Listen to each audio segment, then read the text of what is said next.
साथियों, आज हम भारत में आदिवासियों के खिलाफ, इस देश के पर्यावरण के खिलाफ, इस देश के वन संपदा के खिलाफ, इस देश के वनों के सुरक्षा के खिलाफ में संसद में पारित किए गए कानून के बारे में बात करेंगे। वास्तविकता में ये कानून जो है, ये 1980 का जो कानून था, forest protection act, forest conservation act, उसको अमेंड करके बनाया गया है। यानी 1980 के कानून को संशोधित करके ये कानून बनाया गया है।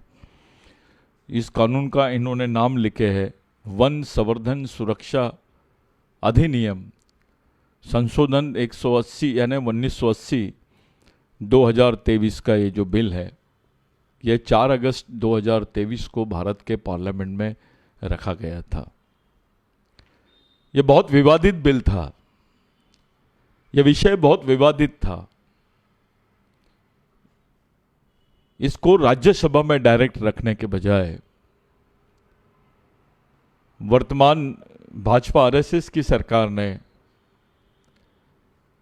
इसको जेपीसी की तरफ फॉरवर्ड किया, जिसको जॉइंट पार्लियामेंट्री कमेटी बोलते हैं, संयुक्त संसदीय समिति। इस संयुक्त संसदीय समिति की तरफ ये जो बिल का प्रारूप दिया गया, उसमें जो संशोधन किए गए, उन संशोधनों को देखने के लिए, उसकी जांच करने के लिए जॉइंट पार्लियामेंट्री कमेटी को दी गई थी ये रिपोर्ट। हुआ ये कि बहुत ही कम समय में जॉइंट पार्लियामेंट्री कमेटी ने इस बिल के जितने संशोधन थे सरकार द्वारा, उसको मान्य कर लिया और ये बिल राज्यसभा में गया। ये राज्यसभा में जब पारित हो रहा था, तो इस बिल को लेकर किसी विपक्ष के आदमी ने एक लॉजिकल डिस्कशन इस संबंध में नहीं किया। किसी को समझ में नहीं आया और आदिवासियों को भी समझ में नहीं आया, क्योंकि उस वक्त पूरे आदिवासियों का ध्यान मणिपुर में था। जो मणिपुर की घटना थी, उस वक्त पूरे आदिवासी उससे स्तब्ध हो गए थे, जहां पर आदिवासियों को नंगा सड़क पे घुमाया गया, हमारी माँ बहनों को नंगा सड़क पे घुमाया गया, उनके खुलेआम गोली मारा गया, उनके घरों को आग लगा दी गई, उनके बच्चे उसमें जल गए, जिसकी रिपोर्ट इनको नहीं मालूम। सरकार ने बताया कि भाई ये घटना की हमको जानकारी नहीं थी। ऐसा कभी हो सकता है क्या कि सरकार को इस घटना की जानकारी ना हो? इस पर पार्लियामेंट में आदरणीय प्रधानमंत्री जी ने कुछ भी नहीं बोला। ये जितनी बातें हो रही है,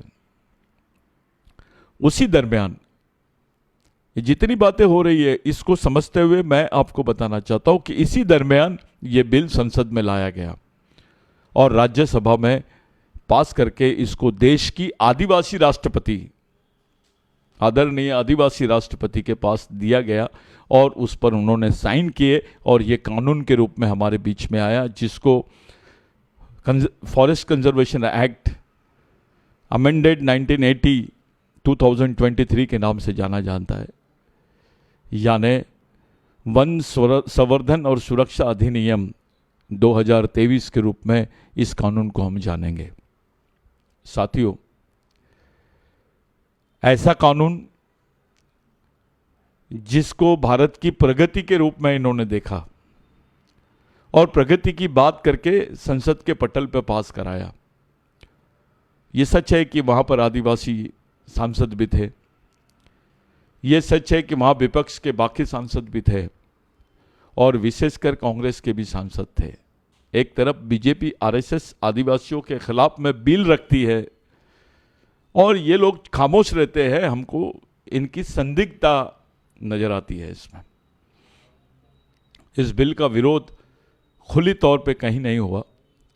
कुछ इंटेलेक्चुअल से जो इस बिल के बारे में बात कर रहे हैं, क्योंकि मैं एक आदिवासी हूं, इस समाज में हमने पैदा हुए हैं, इस समाज के जीवन को हम समझते हैं और इन तकलीफ़ों से हम गुजरते हैं, इसलिए मुझे ऐसा महसूस हुआ। और जब इस बिल को पढ़ा गया और मैंने महसूस किया कि इस बिल ने आदिवासियों के पूरे वन भूमि के जो अधिकार है, जिस पर आदिवासियों की दावेदारी थी, उस भूमि के अधिकारों को पूर्णतः समाप्त कर दिया है। जो अधिकार आपको आपके पूर्वजों के संघर्ष से मिले थे, उनकी कुर्बानी से मिले थे, इसके लिए हजारों लाखों लोग मारे गए, इसके लिए कई क्रांतिकारी फांसी के तख्ते पर चढ़े। उनकी कुर्बानी का नतीजा था कि इस देश में आदिवासियों को भूमि अधिकार मिले। आदिवासियों की 80% जो जनसंख्या है वो वनों में रहती है, जंगलों में रहती है। यह बिल आपके 2006 में जो ऐतिहासिक जजमेंट हुआ था, आदिवासी वन अधिकार, जिसको जनजातीय वन अधिकार बिल और पारंपरिक वन निवासी अधिकार बिल के रूप में जाना जाता है, इस बिल को, इसकी जो वास्तविकता थी, इसकी जो सच्चाई थी, जो कानूनी प्रावधान हम लोगों के लिए किए गए थे, आदिवासियों के लिए और परंपरागत वन निवासियों के लिए। परंपरागत वन निवासियों का मतलब यह है कि चाहे वो ओबीसी हो, ब्राह्मण हो, या एससी हो, या मुस्लिम हो, या और कोई हो, ये लोग जो जंगलों में रहते हैं पहले से, उनको परंपरागत वन निवासी बोलते हैं। उनके भी अधिकार थे इसमें, वो भी अधिकार इस बिल के मार्फत खत्म कर दिए गए हैं। इस बिल में प्रावधान किया गया है कि इस देश के कॉरपोरेट, इस देश की निजी कंपनियां, पूंजीपति और उद्योगपतियों को वो जमीन ये लोग लीज पे देंगे, और लीज पर विकास के नाम पे देंगे। वहां पर वो लोग रिजोर्ट्स, जू और बहुत सारी चीजें वो लोग करेंगे। इंडस्ट्रियल एक्टिविटीज भी होंगी वहां पर, इससे कोई दोहराए नहीं है। ये मांग रहे हैं उस तरीके से, लेकिन उस पर इंडस्ट्रियल एक्टिविटी होगी। वहाँ मिनरल्स पे बात करेंगे ये लोग। धीरे धीरे आदिवासियों की जितनी भूमि है, वन की जो भूमि है, इसको समाप्त कर देंगे। ये बिल का संबंध केवल आदिवासियों से नहीं है, इस बिल का संबंध इस देश के पर्यावरण से भी है। और ये कोई छुपी हुई बात नहीं है कि इस देश का पर्यावरण, इस देश के जंगल, इस देश के जो पेड़ है, इस देश में जो पर्यावरण है, इस देश की जो इकोलॉजी है, इसका अगर संरक्षण किसी ने किया है तो आदिवासियों ने किया है। क्योंकि हमारी संस्कृति बाकी लोगों से बहुत अलग है। धार्मिक माइंड का जो आदमी है, धार्मिक सोच का जो व्यक्ति होता है, वो प्रकृति में अपने अधिकारों की तलाश करता है। लेकिन सांस्कृतिक माइंड का जो आदमी है, अपने अधिकारों के साथ साथ वो प्रकृति के भी अधिकारों को तलाश करता है, उसको जगह देता है अपने जीवन में। और जिन लोगों ने प्रकृति के अधिकारों को और इसके प्रावधानों को, उसके वास्तविक प्रावधानों को, उसके साइंटिफिक एंगल्स को अपने जीवन में जगह दी है, उनका नाम आदिवासी है। ये आदिवासियों की संस्कृति को खत्म करने का सबसे बड़ा षड्यंत्र है। क्योंकि भारत के संविधान में 5वीं 6वीं अनुसूची और उनके जो विशेष अधिकार है, वो विशेष अधिकारों के तहत एक उल्लेख आता है कि it is a constitution under constitution, यानी संविधान के अंदर अंतर्गत संविधान। ये केवल आदिवासियों के लिए लिखा गया है। वो इसलिए लिखा गया है कि आदिवासियों के परंपरागत प्राचीन अधिकार इस देश की जमीन पर है, इससे कोई दोहराए नहीं है। इस देश का प्रधानमंत्री भी ये बात को नकार नहीं सकता है कि देश के मालिक आदिवासी है। आज दशहरे का दिन है, सब लोगों ने अपने अपने तरफ से स्टेटमेंट्स जारी किए। संघ प्रमुख जी ने भी, माननीय मोहन भागवत जी ने भी स्टेटमेंट दिया नागपुर के संघ भूमि से। उन्होंने देश की प्रगति की बात की, देश की प्रगति का व्याख्यान किया, उन्होंने उसको बखान किया, उस पर काफी खुश हुए वो। लेकिन उनके भाषण में आदिवासियों की दुर्गति मेरे को कहीं नहीं दिखाई दी, उसका कहीं जिक्र नहीं दिखाई दिया। इस देश की प्रगति अगर आदिवासियों की दुर्गति पर होती है तो आपको मानने हैं क्या? इस देश का विकास इस देश के गरीब, पीड़ित, शोषित मजदूरों के और आदिवासियों के विनाश पर होता है, यह आपको मानने हैं क्या? आप ऐसे देश की कल्पना करते हैं क्या? हम वैचारिक तरीके से भिन्न हो सकते हैं आपसे, लेकिन आखिरी में हम मानव हैं। इसको देश आदिवासियों ने माना है। इस देश के प्रगति की जो नींव है आदिवासियों की लाशों पर है, उनकी जमीनों पर है, उनके विस्थापन पर है, उनके दुखों पर है। ये इतिहास है, सुप्रीम कोर्ट ने भी कई डिसीजंस में मेंशन किया है कि इस देश में जितने प्रकल्प हुए हैं, जितने रास्ते, डैम, पावर प्लांट्स इत्यादि, जितनी भी प्रगति हुई है देश में, इन्होंने उसके लिए उचित जगह यानी आदिवासी क्षेत्रों को चुना। और उन प्रगति, उस प्रकल्प से जो विस्थापन हुआ है वो आदिवासियों का हुआ है। वो बेघर हुए हैं, उनका जीवन यायावर जीवन में परिवर्तित हो गया। इतनी बड़ी कुर्बानी देश में कौन सा समाज दिया है, इस पर थोड़ी बात करें, इस पर चर्चा करें कि जिसने अपना पूरी कुनबे को ही तबाह कर दिया है, अपनी जमीन भी दे रहे हैं, बदले में उसका जो रिस्टोरेशन है, उसको जो मुबादला है, उसका पुनर्वसन है, उसकी परिस्थितियां देश का सर्वोच्च न्यायालय बता रहा है केवल 40% लोगों को ही पुनर्वसन का और बाकी चीज़ों का लाभ मिला है। आज भी 60% आदिवासी इस मांग के लिए जूझ रहे हैं। अगर आपकी सरकार है तो खुल के बात करिए इस पर। इस देश में दुख इस बात का है कि देश की प्रगति की चर्चा और आदिवासियों की दुर्गति की चर्चा, ये दोनों चीज़ों को देखा जाए तो केवल देश की प्रगति की चर्चा को सामने लाया जाता है, मीडिया में दिखाया जाता है, आदिवासियों की दुर्गति पे कोई चर्चा नहीं करता है। जो देश के मालिक है उसको देश का सब्जेक्ट नहीं बनने दिया गया, यह पहला षड्यंत्र है। आज बीजेपी आरएसएस में भी आदिवासी कार्यकर्ता काम कर रहे हैं। वो भी एक उम्मीद लगा के रखे हैं कि नहीं, आदिवासियों के लिए कुछ होगा। उनको इस बात का ज्ञान नहीं है कि उनके बाल बच्चों के साथ, उनकी आने वाली पीढ़ी के साथ, उनके जो परंपरागत अधिकार है, जो उनके प्राचीन सांस्कृतिक अधिकार है भूमि पर, उन अधिकारों को पूरी तरह समाप्त कर दिया गया है। इस एक्ट ने आदिवासियों के लिए जो कानून बनाए गए थे, जो बेसिक कानून बनाए गए थे, उन बेसिक कानूनों में जो एनवायरमेंटल प्रोटेक्शन एक्ट था 1986 का, 1986 का जो पर्यावरण सुरक्षा अधिनियम था, उसको भी खत्म कर दिया, उसको भी दरकिनार कर दिया। फॉरेस्ट कंजर्वेशन एक्ट जो 1927 में आदिवासियों के पक्ष में बनाया गया था, जो स्वतंत्रता के दरमियान अंग्रेजों ने आदिवासियों के पक्ष में बनाया। आज तो देश स्वतंत्र है, आप आदिवासियों के खिलाफ में कैसे कानून बनाते हो? अंग्रेज आदिवासियों को, उसके वन अधिकारों को परिभाषित करते हैं, आप वन अधिकारों की परिभाषा को ही बदल देते हैं, वनों की ही परिभाषा को बदल देते हैं। इस कानून ने इस देश के वनों की परिभाषा को बदला है, ये सच्चाई है। साथों साथ जो इंडियन फॉरेस्ट पॉलिसी है, जो 1952 में हम लोगों ने बनाया, 1952 में जो पॉलिसी बनी है इंडियन फॉरेस्ट पॉलिसी, उस पॉलिसी के खिलाफ में जाके ये बिल बनाया गया है। ये मैं नहीं बोल रहा हूं, देश के सभी इंटेलेक्चुअल्स, पर्यावरणवादी और साइंटिस्ट बोल रहे हैं, जो इस पे रिसर्च करते हैं, उन लोगों का कहना है। जो नेशनल फॉरेस्टेशन, जिसको वनीकरण बोलते हैं, राष्ट्रीय वनीकरण की जो नीति है 2000 में बनाई गई है, ये उसको भी खत्म करता है। स्टेट रिकॉग्निशन एक्ट 1956, इसको भी यह कानून खत्म करता है। पंचायत एक्सटेंशन एक्ट 1996, यानी ग्राम सभाओं के जो विशेष अधिकार आदिवासियों को दिए गए थे, इस एक्ट ने उसको समाप्त कर दिया है। इस एक्ट में कहीं भी उल्लेख नहीं है आदिवासी ग्राम सभाओं का, 5वीं 6वीं अनुसूचियों का।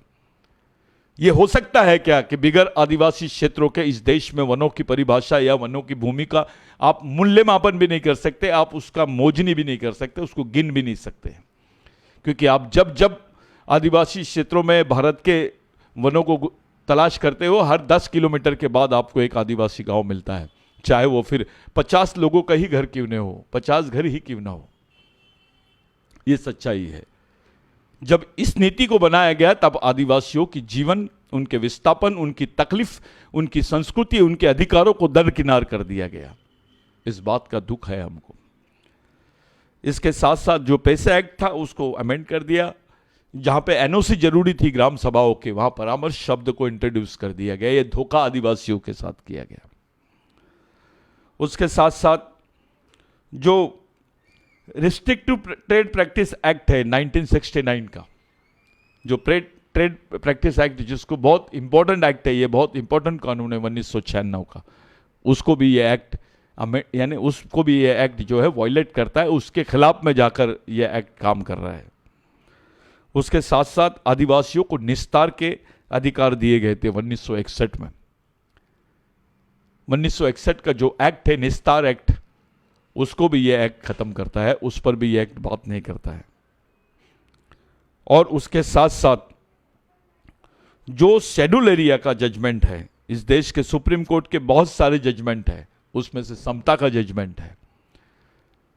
आप याद रखिए कि एक सुप्रीम सर्वोच्च न्यायालय का जो आदेश होता है, जो वो उसका निर्णय होता है, वो भी एक कानून होता है।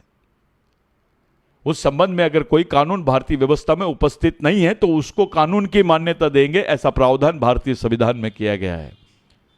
जो आर्टिकल 32(1), 31, 32(2) और 32(3) में उसका मेंशन किया गया है, उसको उल्लेखित किया गया है। सुप्रीम कोर्ट के सबसे ज्यादा जजमेंट्स आदिवासियों के फेवर में हुए। ऐसे कई माइनिंग के जजमेंट्स हुए हैं, ऐसे कई जमीनों के जजमेंट्स हुए हैं। रिस्टोरेशन ऑफ लैंड, आदिवासियों को उसकी जमीन पूरी दी जाए जो उसके द्वारा उनके मार्फत उनसे गैर आदिवासियों ने छीन ली है, उस जमीन को उनको पुनर्वापसी की जाए। ये कानून भारत का कानून है, लेकिन राज्यों में ये नीति अपनाई नहीं गई है। उल्टे आदिवासी क्षेत्रों में आप प्रोजेक्ट आदिवासियों की जमीन पर कब्जा और उनकी जमीनों का उल्लेख ओपन की जमीन में करके इन्होंने कन्वर्ट कर दिया है। ऐसा सभी स्टेट्स में दिखाई देता है। उसके साथ साथ 2010-2011 में जो सुप्रीम कोर्ट का जजमेंट है नंदाबाई भील केस में, Kailash versus state of Maharashtra में जो जजमेंट दिया गया है, उसको भी इग्नोर किया गया है। मैंने देखा आज सब लोग 22 तारीख को भगवान राम के मंदिर का प्रवेश, उसके उद्घाटन की चर्चा कर रहे हैं। मैं सबसे पूछना चाहता हूं कि इस देश के मालिक आदिवासी हैं, और मैं नहीं बोल रहा हूं, यह साइंस बोलता है कि इस देश में भगवान पैदा नहीं हुआ था तब से आदिवासी रहता है। जो जजमेंट सुप्रीम कोर्ट का भगवान राम की जन्मभूमि के लिए हुआ है, वैसा ही जजमेंट सुप्रीम कोर्ट का आदिवासियों के लिए हुआ है। अगर आपने भगवान राम का सुप्रीम कोर्ट के जजमेंट के बाद, सुप्रीम कोर्ट के आदेश के बाद, उसके निर्णय के बाद भगवान राम का मंदिर अगर बनाया है, खुशी है। लेकिन सुप्रीम कोर्ट के जजमेंट के बाद भारत सरकार ने संयुक्त राष्ट्र संघ में यह क्यों नहीं बोला कि भारत में आदिवासी रहते हैं?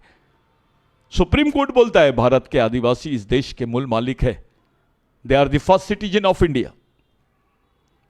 Every state and citizen of India must give respect to them for the indigeneity. उनके मूल निवासी होने का सम्मान उनको मिलना ही चाहिए, इस बात का उल्लेख सुप्रीम कोर्ट करता है, बावजूद उसके उस पर कोई चर्चा नहीं करता है।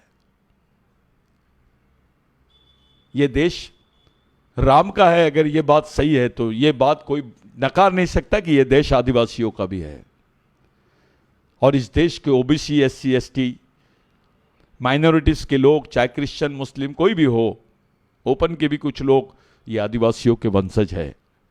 ये इस देश की वास्तविक हिस्ट्री है और इस देश की एक संस्कृति है जिस पर मैं बात कर रहा हूं। आज ग्लोबल वार्मिंग के समय पर विश्व जो पर्यावरण पर चर्चा कर रहा है आज, कि ग्लोबल वार्मिंग में जो खतरा आ गया है, आदमी मानव जीवन को खतरा आ गया है। 49 डिग्री सेंटीग्रेड यानी 49 डिग्री सेंटीग्रेड तक के देश का तापमान चले गया है। 50-52 के बाद में आदमी रह नहीं सकेगा, बाहर निकल नहीं सकेगा, यह तापमान होता है। यह तापमान क्यों हो रहा है? यह पर्यावरण बदल की वजह से हो रहा है। जो झाड़ों की कटाई हो रही है, जो झाड़ों का विनाश, वनों का विनाश हो रहा है, यह आदिवासियों ने किया है। जंगली जानवरों को इन्होंने शिकार के मार्फत, शौक के खातिर जंगली जानवरों को मारे, यह आदिवासियों ने किया है। जंगल की कटाई करेंगे कोई, जंगल आदिवासियों का है, लेकिन आरा मशीनें आदिवासियों की है क्या? जमीन आदिवासियों के, उस पर होने वाले कोयला खदान आदिवासियों के है क्या? उस पर जो मिनरल माइनिंग है वो आदिवासियों की है क्या? क्या हिस्सेदारी दी गई है आदिवासियों को? मैं ऐसे समय पूरे देश के आदिवासी भाइयों से और तमाम नागरिकों से बात कर रहा हूं, जब एक जगह संघ भूमि में, डॉक्टर हेगड़ेवार की भूमि में हमारे माननीय मोहन भागवत जी ने बयान दिया, और दूसरी तरफ आज दीक्षा भूमि में डॉक्टर बाबा साहब अम्बेडकर के दीक्षा समारंभ में धम्म परिवर्तन दिवस पर लाखों लोग यहां पर मौजूद हैं। और मैं आदिवासी समाज का होने के नाते जिस नागपुर को आदिवासियों ने बसाया है, उसी नागपुर से मैं पूरे तमाम देश के आदिवासियों की बात आपके समक्ष रख रहा हूं। ऐसी परिस्थिति में जब आदिवासियों के पूरे संपूर्ण भूमि के अधिकार, उनकी पहचान, उनकी संस्कृति, उनकी सभ्यता, उनकी रूढ़ी परंपराओं को अटैक है, ये इसको खत्म कर दिया गया है। कांग्रेस दावा करती है कि हमने पैसा बनाया, कांग्रेस दावा करती है कि हमने वनाधिकार बिल दिए। मैं उनसे पूछना चाहता हूं, जब यह बिल पार्लियामेंट में पास हो रहा था, आपकी क्या भूमिका थी? कौन से पार्टी ने इस पर ऑब्जेक्शन उठाया है? क्या भूमिका थी? मैं मान लेता हूं कि आरएसएस भाजपा की भूमिका आदिवासियों को खत्म करने की हो सकती है, आदिवासी विरोधी हो सकती है। कांग्रेस की क्या भूमिका थी? बाकी दलों की क्या भूमिका थी? इसको लेकर स्वाभाविक प्रश्न हमारे मन में चल रहा है। जिस तरीके से डे बाय डे इस देश के विकास की बात चल रही है, उससे ज्यादा स्पीड में आदिवासियों के विनाश की बात हो रही है। अगर आपको सेना के केंद्र बनाना है तो भी आपको आदिवासियों की जमीन मिलती है। भारत में 80% जितने अर्धसैनिक बलों के केंद्र है और सेना के केंद्र है, वो पूरे आदिवासियों की जमीन पर है। आप डेवलपमेंट का प्लान भी आदिवासियों की जमीन पर बनाते हैं। आखिर आदिवासियों की जो क्लेम करने वाली जमीन है, जो उनके प्राचीन पारंपरिक अधिकारों की वास्तविक जमीन है, उस जमीन पर ही प्रोजेक्ट क्यों? राष्ट्र सुरक्षा के नाम पर, राष्ट्र विकास के नाम पर इतना अन्याय विश्व के किसी देश में नहीं हो रहा है जो भारत में आदिवासियों पे हो रहा है। और आदिवासियों को समझ नहीं रहा कि उनके अधिकार कैसे चले गए। मध्य प्रदेश, छत्तीसगढ़, राजस्थान, तेलंगाना और अन्य प्रदेश में अभी विधानसभा चुनाव है। पूरे आदिवासी इसमें एंगेज हो गए हैं। कोई आंदोलन नहीं कर रहा है, कोई इस प्रश्न पे बात करने के लिए तैयार नहीं है। आदिवासी समाज के नेता, उनको हवा भी नहीं है उनके साथ क्या हुआ है। वो समाज में वोट मांगकर वहां पे अपने सत्ता स्थापित करने की रेस में खड़े हैं। पूछता नहीं है कोई कि भाई मेरे समाज के खिलाफ में इतना बड़ा कानून बना है, आपने क्यों बनाया भाई? इसमें तो हम मारे जाएंगे। हमारे तो पूरे संवैधानिक अधिकारों को समाप्त करने का षड्यंत्र खड़ा हो गया है। हमारे तो बाल बच्चों के जिंदा रहने का प्रश्न खड़ा हो गया है। हमारी 80% पॉपुलेशन वनों से हमेशा हमेशा के लिए खत्म हो जाएगी।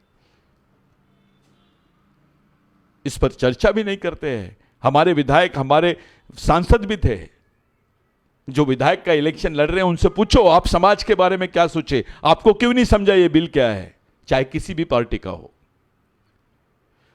आप सांसद से पूछो कि आप क्या कर रहे थे जब ये बिल पास हुआ। तो ऐसी विपरीत परिस्थिति में आदिवासी फंस गए हैं। आदिवासी समाज का आदमी गरीब तो है, मजबूर हो गया है, मजदूर हो गया है, और कुछ लोग बेईमान हो गए हैं समाज के साथ। जिन अधिकारों को हमारे पूर्वजों ने हमको अपनी जान निछावर करके, भगवान टंटा भिल, रेंगा कोरकू, बाबूराव शर्मा के, शंकर शाह रघुनाथ शाह, अवंतीबाई लोधी, महात्मा फुले, संभाजी महाराज, सिद्धू कानू, तिलका मांझी, गुंडाधुर,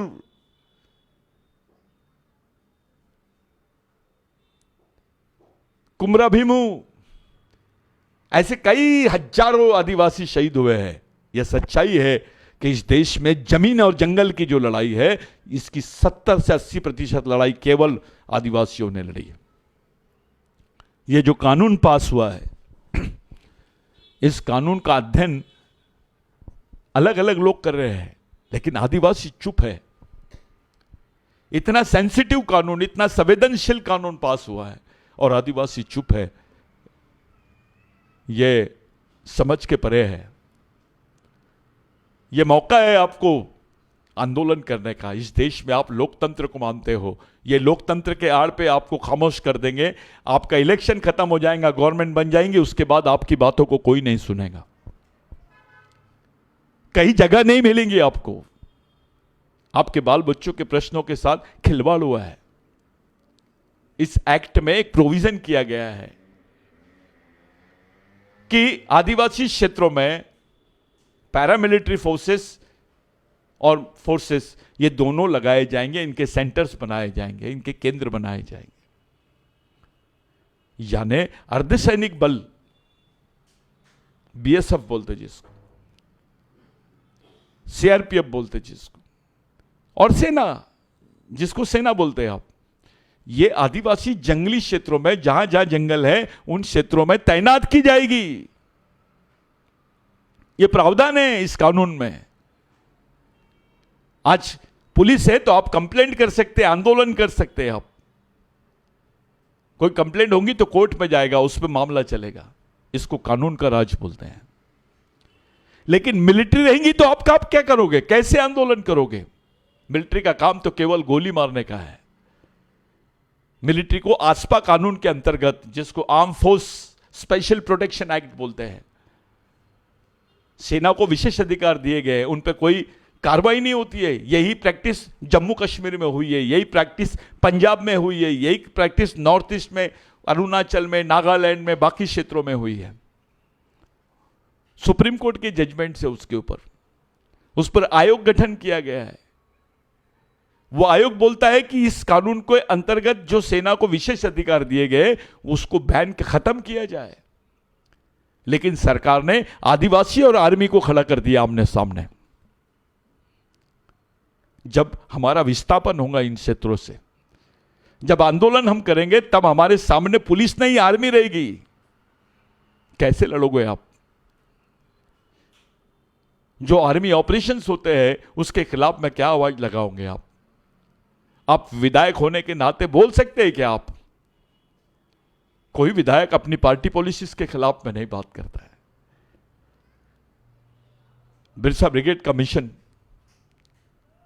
इस देश में आदिवासियों के बीच में एक विचारधारा का विस्तार कर रहा है, उनको वैचारिक रूप से संगठित करने की बात कर रहा है। इस देश के करीब करीब 400 जनजाति के आदिवासी भाई आज बिरसा ब्रिगेड के मिशन से जुड़े हैं। इस देश के 22 राज्यों में आदिवासी जनसंख्या के साथ बिरसा ब्रिगेड का कनेक्शन है। यह आदिवासी बचाओ आंदोलन, मिशन मध्य भारत, अब हमारे साथ जो ऑर्गेनाइजेशंस को हम लोग लिफ्ट करते हैं, उनको जो मदद करते हैं, उनको प्रशिक्षित करने, हमारे साथ में जो संगठन है जैसे JS हो गया, GSU हो गया, बाकी और संगठन है, ये संगठन भी हमारे ही संगठन है, हम ऐसा मानते हैं। क्या हालत है मध्य प्रदेश में? उन्हीं को टिकट दी गई पार्टियों की जो काम ही नहीं की है, जिनका समाज से कोई लेना देना ही नहीं है। आरक्षित सीटों पे ये काम, और गैर आरक्षित सीट जहां पर आदिवासी बहुल है, उन्होंने आदिवासियों के संबंध में कोई काम नहीं किया। ऐसे लोगों को भी टिकटें दी गई है। तो आदिवासी समाज के लोगों के सामने यह प्रश्न खड़ा हो गया कि हमने क्या करना चाहिए, किसका विरोध करना चाहिए, कैसे करना चाहिए, क्योंकि आने वाले समय बहुत डेंजर परिस्थिति आएगी। आप इससे अपने आप को भागा नहीं सकते हैं। आप ये चुनाव मत समझो, ये आदिवासियों के लिए चुनौती है। पूरे देश में सबसे ज्यादा विधानसभा सीटें आरक्षित मध्य प्रदेश में है। 5वीं अनुसूची के क्षेत्र मध्य प्रदेश में है। आज मध्य प्रदेश का आदिवासी जो डिसीजन लेगा वो पूरे देश के आदिवासियों को असर करेगा। हर विधानसभा में आदिवासियों की पॉपुलेशन, आदिवासियों की जनसंख्या 55% से 70% तक है। आपको कुछ नहीं करना है, अपने बाल बच्चों के लिए, अपने सामाजिक संवैधानिक अधिकारों के लिए जाके अपने समाज के पक्ष में एक विरोध प्रदर्शन करना है, वोट करना है। बिरसा ब्रिगेड के मार्फत, आदिवासी विचार मंच के मार्फत इस कानून के खिलाफ में सुप्रीम कोर्ट में भी हम लोग गए हैं। आपकी स्वीकृति बहुत जरूरी है। पूरे प्रदेश में हम लोग सिग्नेचर कैंपेन चलाने वाले हैं। राजस्थान में भी सिग्नेचर कैंपेन चलेगा, छत्तीसगढ़ में भी सिग्नेचर कैंपेन चलेगा, मध्य प्रदेश में तो चलेगा ही चलेगा, और तेलंगाना में भी चलेगा, क्योंकि ये हमारे जिंदा रहने का प्रश्न है। 6 महीने अगर ये कानून इस देश में लागू हो गया तो आदिवासी को अस्तित्व उनके इतिहास के साथ खत्म हो जाएगा। आप भी खत्म होंगे, आपका इतिहास भी खत्म हो जाएगा। ये शुरुआत आदिवासियों से हो रही है। ओबीसी को लगता है कि उसको वो बच जाएगा, लेकिन वो वेटिंग लिस्ट में है। दलित को लगता है वो बच जाएगा, वो भी वेटिंग लिस्ट में है। मुस्लिमों को, क्रिश्चियनों को, जैनों को लगता है वो बच जाएंगे, वो भी वेटिंग लिस्ट में है। और तकलीफ इस बात की है कि जो बुद्धिजीवी वर्ग है, जिसको आप ब्राह्मण बोलते हैं, वो जानकर भी नहीं जानना चाहता है। आप एक बात को ध्यान में रखिए, कॉरपोरेट और पूंजीवाद के पास में धर्म और आपकी मानवता और आपके प्रश्न गिरवे रहते हैं। ये जो पॉलिटिक्स है, ये उसी पूंजीवाद और कॉरपोरेट की तरफ जा रही है, जहां हमारी अस्मिता, हमारे प्रश्न, हमारा दुख और हमारा धर्म सब गिरवी रहता है। वो लोग केवल इसका उपयोग करते हैं। हर आदमी खतरे में है। आदिवासी समाज के मार्फत प्रदेश और बाकी देश के सभी लोगों को हम अपील करते हैं कि इस लड़ाई में आदिवासियों का साथ दो। याद रखिए, अगर आदिवासी जिंदा रहेंगे तो जंगल जिंदा रहेगा, पर्यावरण जिंदा रहेगा। अगर जंगल और पर्यावरण नहीं रहेंगे तो देश नहीं रहेगा। आदिवासी केवल पर्यावरण, जल, जमीन, जंगल की बात अपने खुद के लिए नहीं करते हैं, वो देश के लिए भी करते हैं। इस बात का एहसास हमको होना चाहिए। पर्यावरण, जंगल 1927 के बाद गवर्नमेंट ऑफ इंडिया ने टेक ओवर करी। उसके पहले से देश के जो जंगल थे, किनके भरोसे थे? किन्होंने उसकी रक्षा की? कौन उसके लिए लड़े? अंग्रेजों से लड़े, बाकी जमींदारों से लड़े, बाहरी लोगों से लड़े, उपनिवेशवादी लोगों से लड़े। कौन लड़ा? आदिवासी लड़ा। उसको जिंदा रहने के लिए भी और पर्यावरण को जिंदा रखने के लिए भी, ये दोनों लड़ाई आदिवासियों ने लड़ी। और सब लोग अपना नाम स्वतंत्र सेनानी की लिस्ट में लिखाते हैं। ये वही आदिवासी है जिनको इस देश में क्रिमिनल ट्राइब बोला गया। ये वही आदिवासी है जिनको इस देश में असुर बोला गया। ये वही आदिवासी है जिनको जंगली बोला गया। ये वही आदिवासी है जिनको अभी ये लोग वनवासी बोल रहे हैं, जो वास्तविकता में इस देश के मालिक है। गोंड वन, कोल वन, भील वन के जो मालिक है।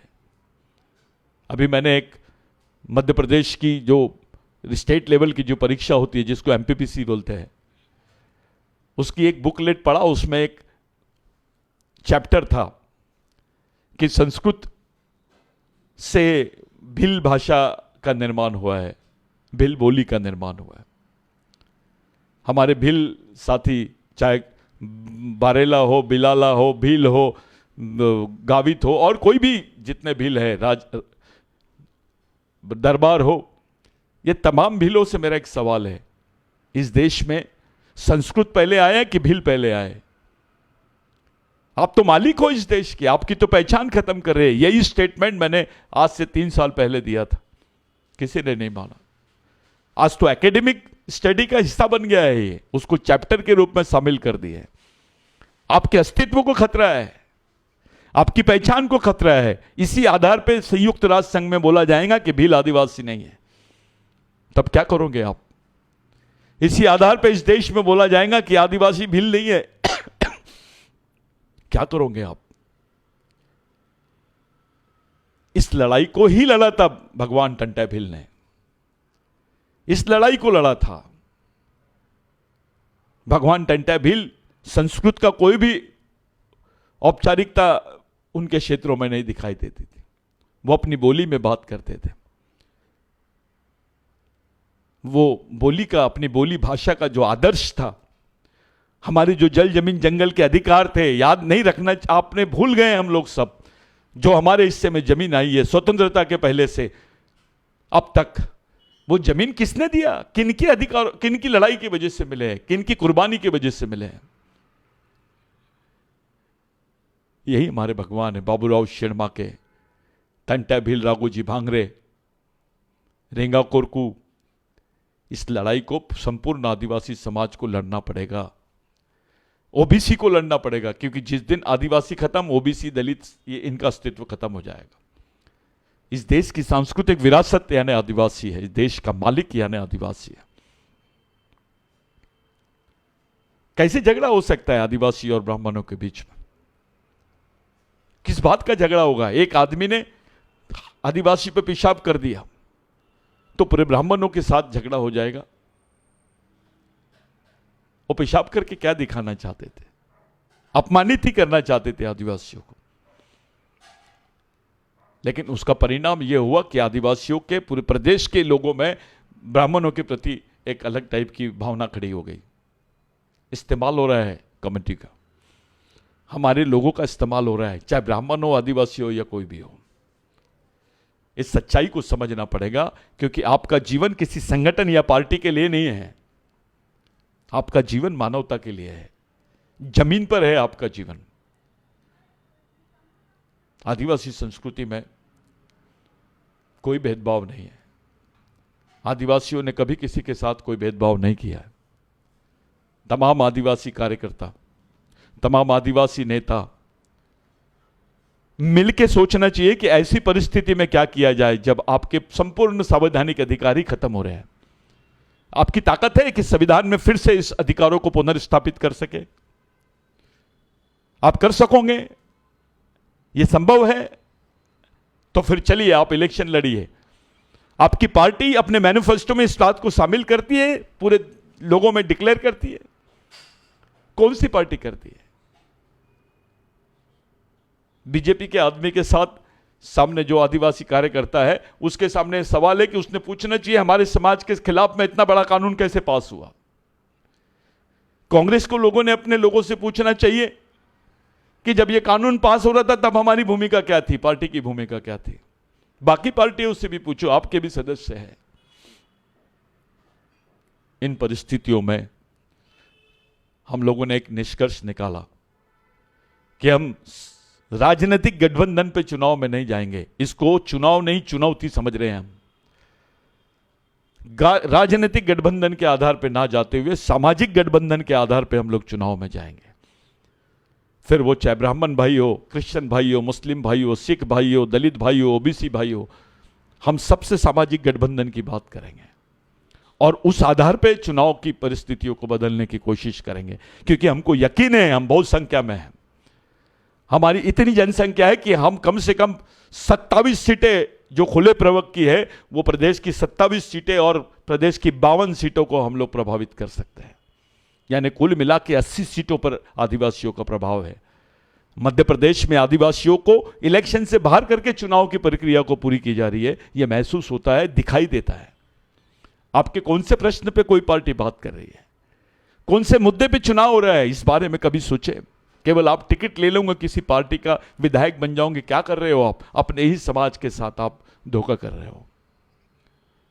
मिशन ने तय किया है कि राजा का बेटा राजा नहीं और नेता का बेटा नेता नहीं, समाज के गरीब आदमी का भी बच्चा समाज का नेतृत्व करना चाहिए, फिर कोई भी हो वो। इस लड़ाई को जीतना है। कितना दमन होता है आदिवासियों का, नंगा घुमाया जाता है, पेशाब किया जाता है, पेशाब पिलाया जाता है पुलिस स्टेशंस में। ऐसा कौन से समाज के साथ होता है? ट्रक को बांध कर लेके जाया जाता है, उसको खींचते हुए लेके जाते हैं आदिवासियों को। क्या दिखाना चाहते हैं? आदिवासी महिलाओं को पवित्र किया जाता है, उनको गंगा में नहलाया जाता है, उनको पवित्र कर रहे हैं। कौन कर सकता है? एक मेहनत करने वाले आदमी को कौन पवित्र कर सकता है? उससे ज्यादा पवित्र आदमी कोई नहीं हो सकता है। जो मेहनत ही नहीं करता, जिसका पसीना नहीं बहता, वो आदमी उसको पवित्र करेगा जो जिंदगी भर बिगर पसीना बहाए रोटी नहीं खाया। इतना अपमान हमारे समाज का। आदिवासियों के लिए धर्म बहुत छोटी चीज है। हमारी संस्कृति इस देश की वो संस्कृति है कि हमारी संस्कृति की महिला ने इस देश में कृषि का विकास किया है।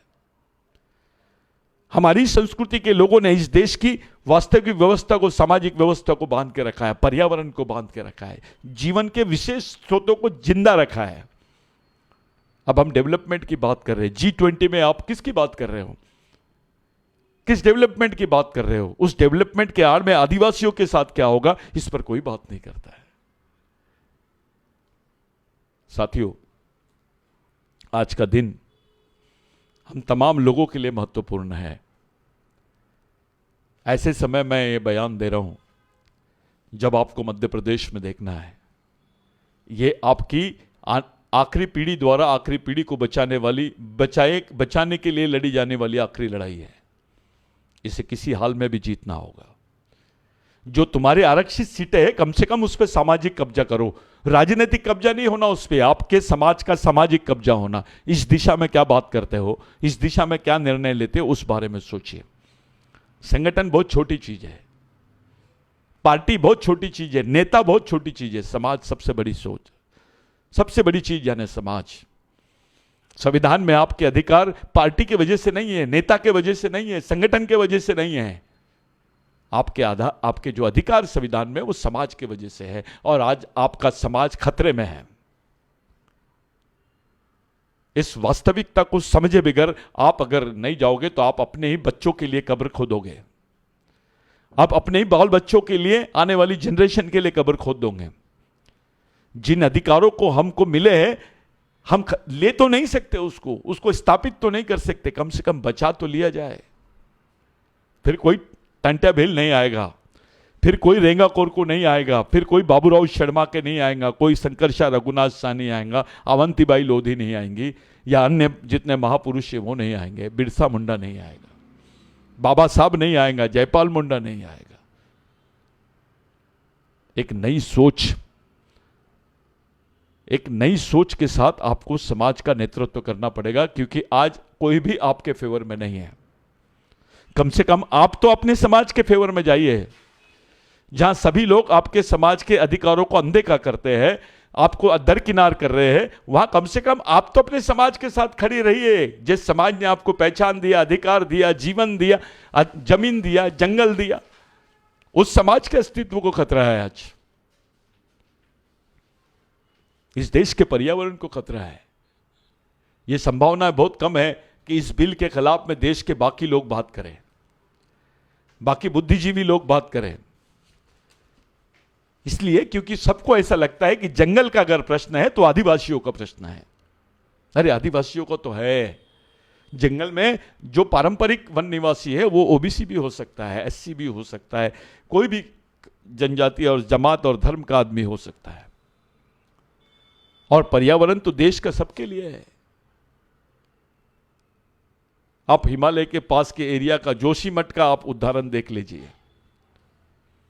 जोशीमठ की जो वास्तविकता है, जो पर्यावरण की वजह से वहां पर जो इतना बड़ा ये आया है, तूफान आया है, उस तूफान से आप लोग ये कर सकते हो। वास्तविकता में पर्यावरण का जो साइंस है वो आदिवासी संस्कृति में दबा हुआ है। उनका जीवन उसी से जुड़ा हुआ है। आदिवासी जंगलों को, पहाड़ों को, पेड़ों को, प्राणियों को अपना पूर्वज समझते हैं। यह सच्चाई है। ये ओबीसी में भी यही सोच मिलेगी, दलितों में भी यही सोच मिलेगी। इस देश के जो आदिवासियों के वंशज है उनमें आपको कहीं ना कहीं इसके अवशेष मिलेंगे। साथियों, धर्म, जाति, पार्टी और नेता इस सोच, ये छोटी वाली सोच से बाहर आओ। अपनी सामाजिक और संवैधानिक सोच की तरफ चलो। यह आखिरी मौका है आपको आपके बाल बच्चों को बचाने का। एक उदाहरण पेश करो। किसी भी पार्टी में रहो आप, किसी भी पार्टी के हो सकते हो आप, लेकिन समाज पहले है। समाज की बात, समाज के अस्तित्व को खत्म करने का जब षड्यंत्र होता है तो वहां पार्टी, व्यक्ति कोई मायना नहीं रखता। इस स्वार्थ से बाहर आ जाओ। मेरी हाथ जोड़ के पैर पड़ के आप लोगों से विनती है, बिरसा ब्रिगेड के मार्फत आप लोगों से अपील है, समाज के मार्फत आप लोगों से सामाजिक अपील है कि इस प्रश्न पे गंभीरता से सोचिए। आपको बार बार कुछ करने का मौका नहीं मिलेगा और ना ही आप इस स्थिति में हो कि इतने बड़ी परिस्थितियों का आप मुकाबला कर सको, क्योंकि आप तो एक जगह नहीं है, हम टुकड़े टुकड़े में बटे हैं आदिवासी। जो कुछ जमे हुए हैं, जो कुछ है वो है। हम इस सामाजिक लड़ाई में सभी समाज बांधवों से हम मदद मांगेंगे, उनको बताएंगे कि उनका जीवन आदिवासियों के जीवन से कैसे जुड़ा है। यह धर्म मरम बहुत छोटी चीज है। पर्यावरण नहीं रहेगा तो आप क्या कर लोगे? इस देश में पर्यावरण अगर प्रॉपर बैलेंस नहीं रहेगा तो हम कैसे जिंदा रहेंगे? अब तक के जो जीवन मिला है, अब तक के जो पर्यावरण, वो आदिवासियों की देन है। ये झूठी बात है। कुछ एनजीओ के लोग ये बात कर रहे हैं, ये तो केवल उसको अध्ययन का विषय समझते हैं। आदिवासी तो जीता है उसको। इस इलेक्शन में सही निर्णय होना चाहिए समाज के पक्ष में, ऐसी हम साफ लोगों से सामाजिक अपील करते हैं। चाहे छत्तीसगढ़ हो, मध्य प्रदेश हो, राजस्थान हो या कहीं पर भी हो, इस वास्तविकता को आप लोग समझो, इस बिल को पढ़ो, इस बिल को समझो, इसके परिणामों को समझो, इसके दूरगामी परिणामों को समझो, इसके दुष्परिणामों को समझो। ये केवल आदिवासियों को नहीं, पूरे देश के खिलाफ में भी जा सकती है इस व्यवस्था। सरकार ने इस पर पुनर्विचार करना चाहिए। सरकार की मंशा केवल राष्ट्र विकास की हो सकती है, इससे चंद पूंजीपतियों को फायदा होगा, लेकिन 120 करोड़ लोग मारे जाएंगे और उसमें सबसे पहले मरने वाले का नाम है आदिवासी, जो उसका जीवन ही समाप्त हो जाएगा क्योंकि उसके अधिकारों की अनदेखी की गई, संवैधानिक प्रावधानों की अनदेखी की गई, पर्यावरण और वन सुरक्षा के कानूनों की अनदेखी की गई। इसके दुष्परिणाम हमारे जीवन के ऊपर होगी, हमारे आने वाली जनरेशन पे होगी। इस पर पुनर्विचार होना चाहिए। आज के दिन हम लोग आपसे अपील करते हैं, आपसे मैं सामाजिक अपील करता हूं कि इस मुद्दे पर हम लोग पूरे चुनाव को प्रभावित करेंगे। हम कोई भी पार्टी के लोग हमको समर्थन करें ये बात अलग है, लेकिन हम स्वतंत्र रूप से सामाजिक इलेक्शन की तरफ जाएंगे, क्योंकि हम समाज की लड़ाई समाज के लिए, समाज के लोगों के लिए, सामाजिक अधिकारों के लिए, सामाजिक पहचान के लिए और सामाजिक जीवन के लिए लड़ रहे हैं। इसी उम्मीद से कि आप लोग इस पर विचार करेंगे, मैं आपसे रजा लेता हूं।